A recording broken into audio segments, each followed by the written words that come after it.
اور مولانا صاحب کے تحفظات کو دور کیا جائے۔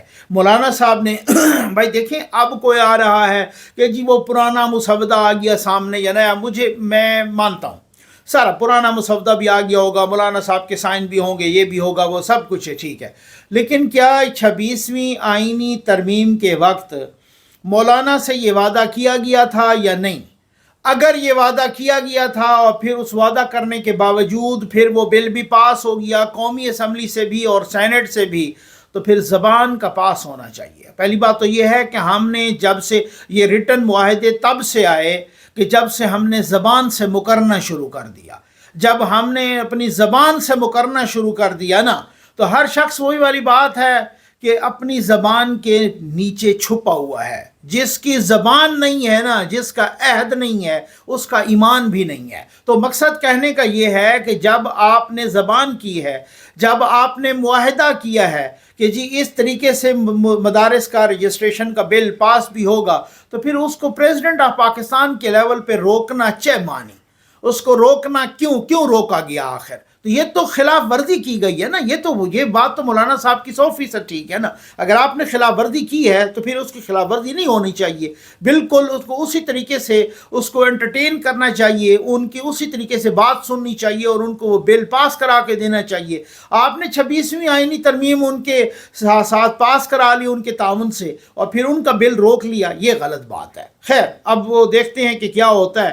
اب سنیں جناب کہ وفاقی حکومت نے عمران خان کے خلاف کچھ بڑا کرنے کی، بڑی کارروائی کی، یعنی کہ اب یہ میں نے بھی سنا تو میں نے کہا پہلے بھی بھڑکے شڑکے مارتے رہتے ہیں، لیکن دیکھا ہے کہ اب FIA سائبر کرائم ونگ اور اس کی اپروول اس نے اپنا کام مکمل کر لیا ہے، FIA سائبر کرائم ونگ نے، اور اس کی اپروول دے گی کابینہ اس کی اپروول دے گی، اور خان صاحب کے لیے مشکل پیدا ہو رہی ہے۔ اور یہ آج کی جنگ اور نیوز میں بھی آیا ہے، وفاقی حکومت نے سابق وزیر اعظم عمران خان کے خلاف بڑی کارروائی شروع کرنے کا اصولی فیصلہ کر لیا ہے۔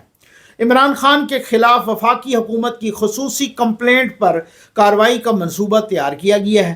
سابق وزیر اعظم کے خلاف پاکستان پینل کوڈ کے تحت فوجداری مقدمہ درج کرنے کا فیصلہ کیا گیا ہے۔ عمران خان پر سوشل میڈیا کے ذریعے لوگوں کو ریاست اور ریاستی اداروں کے خلاف بغاوت پر اکسانے کے الزامات ہیں۔ اعلیٰ حکومتی ذرائع کے مطابق عمران خان کے خلاف کارروائی شروع کرنے کی منظوری وفاقی کابینہ سے لی جائے گی، اور وزارت داخلہ کو وفاقی کابینہ کے لیے سمری تیار کرنے کا ٹاسک دے دیا گیا ہے۔ FIA سائبر کرائم ونگ نے عمران خان کے خلاف انکوائری کی، جس کے بعد کارروائی شروع کرنے کا فیصلہ ہوا۔ وفاقی کابینہ کی منظوری کے بعد انسداد دہشت گردی کی خصوصی عدالت میں عمران خان کا ٹرائل کرنے کا منصوبہ ہے۔ ذرائع کا بتانا ہے کہ عمران خان کے خلاف پاکستان پینل کوڈ کے چیپٹر 6 اور 9(a) اور دیگر متعلقہ سیکشنز کے ساتھ تحت کارروائی شروع کرنے کا پلان بنایا گیا ہے۔ CRPC کے سیکشن 196 کے تحت کمپلینٹ فائل کرنے اور مختلف جرائم پر ملزمان کے خلاف کارروائی کے لیے وفاقی کابینہ کی منظوری ضروری تقاضا ہوتا ہے، اور یہ منظوری وفاقی کابینہ سے لی جائے گی۔ اچھا اب بات یہ ہے، بہت سارے لوگ کہتے ہیں بجائے نہ نیٹ بند کرنا پڑے گا، نہ سوشل میڈیا کی کوئی ایپ بند کرنا پڑے گی، کچھ بھی نہیں بند کرنا پڑے گا۔ اب لوگ کہہ رہے ہیں جناب کہ جنرل فیض کی کارروائی کا وہ نتیجہ بالکل قریب آ گیا ہے، فیصلہ آنے لگا ہے، اس وجہ سے عمران خان اور PTI ان کو بچانے کے لیے کبھی سول نافرمانی تو کبھی کیا تو کبھی کیا، یہ والے سے ٹھیک ہو گیا۔ کچھ بھی میں کہتا ہوں آپ کو نہیں کرنا پڑے گا۔ طوطا آپ کے پنجرے میں ہے، آپ کو پتہ ہے ساری بدماشی وہی طوطا کر رہا ہے، اس طوطے کا تھوڑا سا پر مروڑے نا لگ سمجھ جائے گی۔ میں دیکھتا ہوں باہر بیٹھے ہوئے کیسے بدماشی کرتے ہیں، میں دیکھتا ہوں ادھر والے کیسے بدماشی کرتے ہیں، لیکن آپ کے اپنے اندر اگر رولا ڈلا ہوا ہے تو وہ ایک الگ بات ہے۔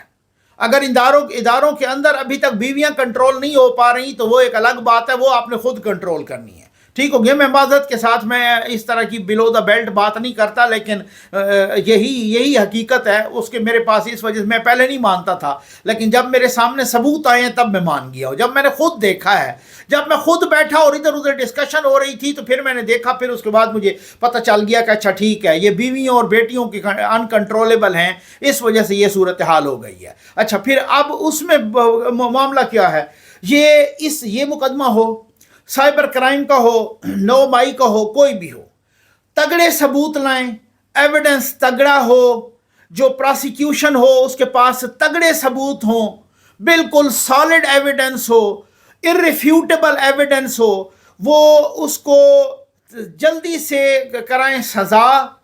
اس کو ایک دفعہ سزا ہو جائے نا, اور وہ سزا برقرار رہے, اس سزا کو سپریم کورٹ تک لے جائیں اور وہ رہی برقرار. اس برقرار کی بنیاد پر پھر اس کے بعد ان کی ہو جائے نااہلی 5 سال تک, یہ طوطا چپ کر جائے گا. اس کو پتہ چلے نا میں نااہل ہو گیا ہوں 5 سال تک یا 10 سال تک, یہ بالکل اس کی بولتی بند ہو جائے گی.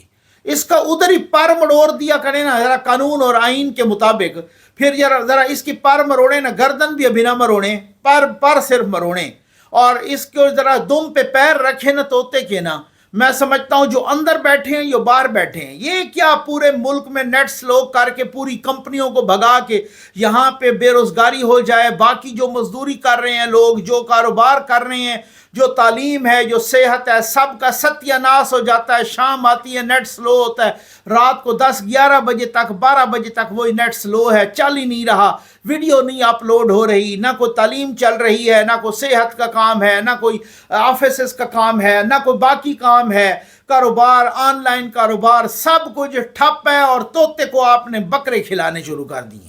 اس طریقے سے اس کے دم پہ پیر رکھیں, ایک ہی 1 لائن فارمولا, ایک ہی اس طوطے کو ذرا صحیح طریقے سے دم پہ بھاری پیر رکھیں نا, حافظ صاحب والا بوٹ.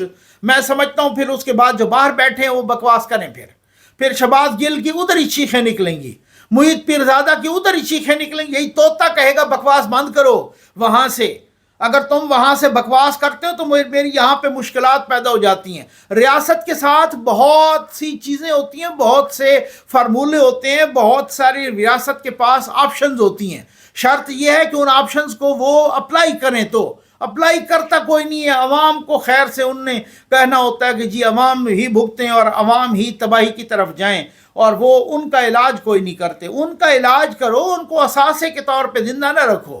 ہاں مجھے کوئی فرق نہیں اس سے, اگر وہ آرام سے اطمینان سے رہتا ہے تو پھر کوئی ایسی بات نہیں ہے. لیکن ہر وقت اگر اس نے قسم کھائی ہے میں بدماشی کروں گا, میں چلنے نہیں دوں گا, میں انتشار کروں گا, اور پھر اداروں کے اندر بھی اور وہ مخبری بھی ہو رہی ہے, اور اس کے جاسوس بھی پیدا ہوئے ہیں, اور سارا کچھ ان کے, اور وہ بیویاں بھی انکنٹرولیبل ہیں, اور بیٹیاں بھی انکنٹرولیبل ہیں, اور بھی کون ہائے رافیہ بھی انکنٹرولیبل ہے. اگر اس طریقے کی ہوگی صورتحال تو پھر بیٹھے رہو اسی طرح سے, کچھ بھی کر لو, پھر استحکام ادھر نہیں آنا. امید ہے آپ کو ویڈیو پسند آئی ہوگی. احباب گرامی السلام علیکم.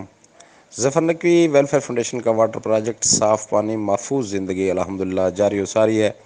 آج بھی بے آب علاقہ کی ایک مسجد میں مرحوم سکندر علی خان بلوچ کے ایصال ثواب کے لیے ایک واٹر پروجیکٹ مکمل کیا گیا. دعا گو ہیں خالق کائنات اپنے پاک حبیب صلی اللہ علیہ وسلم کے صدقے مرحوم کے درجات بلند فرمائے اور انہیں جنت الفردوس میں اعلیٰ مقام عطا فرمائے. یا رب العالمین یہ کام کر رہے ہیں صدقے کے طور پر, یا رب صافی پاک برکات اندر قبول تو منظور فرما. یا رب صدقہ جاریہ نبی پاک علیہ الصلوۃ والسلام برگاہ تحفتاً پیش کرتے ہیں, قبول تو منظور فرما. یا رب اس کا ثواب یا رب العالمین خصوصاً مرحوم سکندر علی خان کو پیش کرنے قبول تو منظور فرما. ظفر نقوی کی ہمارے علاقے میں ٹیم ہے, اور انہوں نے ہمارے علاقے میں بہت زیادہ کام کیا ہے. انہوں نے مساجد میں ہمیں ٹینکی دیے اور بور کر دیا ہے, موٹر لگا دیا ہے. بہت زیادہ مسئلہ ہے, انہوں نے ہمارے ساتھ بہت تعاون کیا ہے, اور مزید بھی تعاون کی ہمیں ضرورت ہے. بہت دور سے بھرنے جاتے ہیں, تقریباً 2 کلومیٹر ہوگا یہاں سے. بہت زیادہ خوش ہیں. اللہ پاک ظفر نقوی کو اس کا اجر دے, اور اس کے سکندر علی خان بلوچ مرحوم کو بخشش فرمائے, اور ان کے درجات بلند فرمائے. ظفر نقوی صاحب کا شکریہ ادا کرتے ہیں کہ ہماری مسجد میں بہت مسئلہ تھا پانی کا, وضو کے لیے پانی نہیں تھا، لیٹرین کے لیے جو وہ پانی نہیں تھا، انہوں نے ہمارا درینہ مسئلہ حل کر دیا۔ سکندر علی خان کو بخشے، اللہ تعالیٰ کی قبر کو جنت کا باغ بنائے، اللہ تعالیٰ اس کے قبر تک کروڑ حرام تک نزول فرمائے۔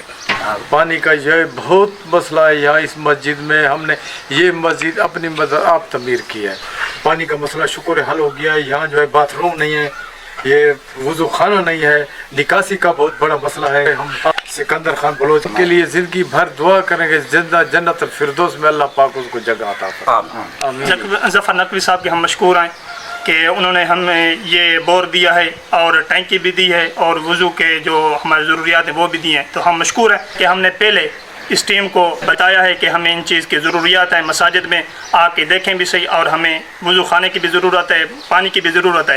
3 سے 4 دن ہو گئے ہیں، تو ان کے بعد فوراً انہوں نے ہماری یہ آرزو پوری کر دی ہے۔ ہم نے جو کہا تھا مسجد کے لیے ضروریات کے لیے، تو انہوں نے فوراً آ کر ہمیں بور بھی کرا دیا ہے اور موٹر بھی فٹ کر رہے ہیں اور ٹینکی بھی لگا دی ہے۔ تو اور اللہ تبارک و تعالیٰ ظفر نقوی صاحب کو بھی ترقیاں عطا فرمائے اور مزید ان کو مساجد کے نیک کام کی کرنے کی توفیق عطا فرمائے۔ دعا کرتے ہیں قیامت تک سکندر علی خان کے کہ ان کے ایصال ثواب کے لیے یہ کام جاری و ساری ہے، تو ہم بھی دعا کرتے ہیں کہ اللہ تعالیٰ بارک و تعالیٰ ان کے درجات بلند فرمائے، ان کو جنت میں اعلیٰ مقام عطا فرمائے، اور قیامت تک ان کے لیے یہ دعا خیر کرتے رہیں گے۔